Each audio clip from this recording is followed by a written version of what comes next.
The attempted murder in Belfast last night was chilling. What has been seen by thousands already across the country. A brutal knife attack in North Belfast has left a man fighting for his life, and now the incident is sparking a major political storm. DUP leader Gavin Robinson has described the attack as medieval and issued a strong warning on immigration and public safety. What exactly did he say in Parliament, and why is it causing such a fierce debate? Stay tuned and watch the full video for all the details.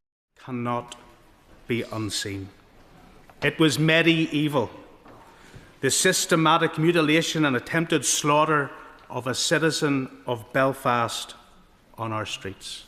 Mr. Speaker, my prayers are with the victim, and I similarly praise the brave man who, with a hurl in his hand, intervened to save his neighbour's life, and this House should praise him too. Mr. Speaker, what occurred last night will have profound implications for community cohesion in this country. This needs to be a time for honesty and openness and truth. Will he confirm that he and his government recognise that uncontrolled immigration needs to end? Will he confirm that the government needs to reassure and protect our population who for too long have had their concerns ignored? And knowing that he and the Chief Constable and I share a concern that there could be violence, and express my wish and our collective desire for calm, that community cohesion lies on the precipice. Will he confirm that the actions last night in no way reflect or represent the values of our nation? That the victim belongs in Belfast, but the attacker does not?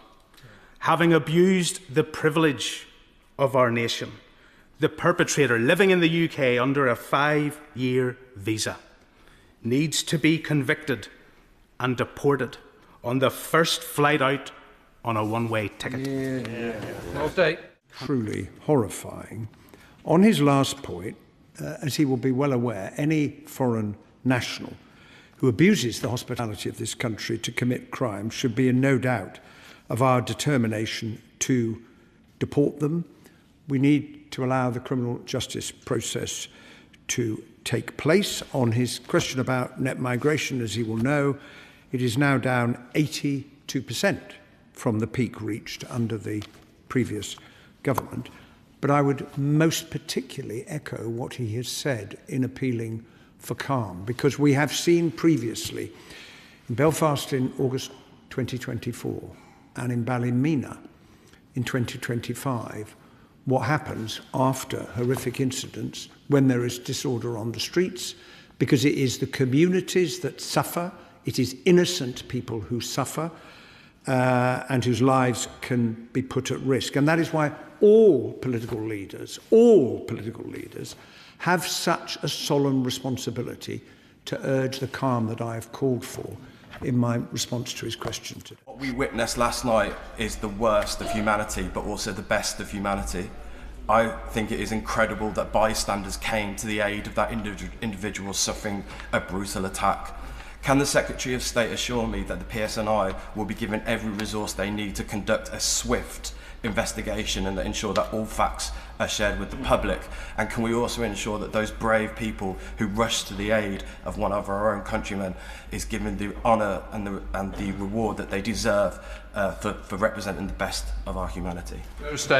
Well, I say to my honourable friend that I know from the conversations I've had with the Chief Constable this morning that the PSNI are treating this, of course, as the House would expect, with the utmost seriousness and are pursuing their inquiries. We need to let the police investigation and in due course any criminal justice process take its place. I am in favour of as much information being shared as soon as possible, and I would report to the House, Mr. Speaker, that the PSNI will be holding a press conference in approximately 5.5 minutes' time to provide more information about the incident. I also join my honourable friend in expressing hope that the bravery that we saw on the streets of North Belfast last night may in due time be recognised. Minister Matt.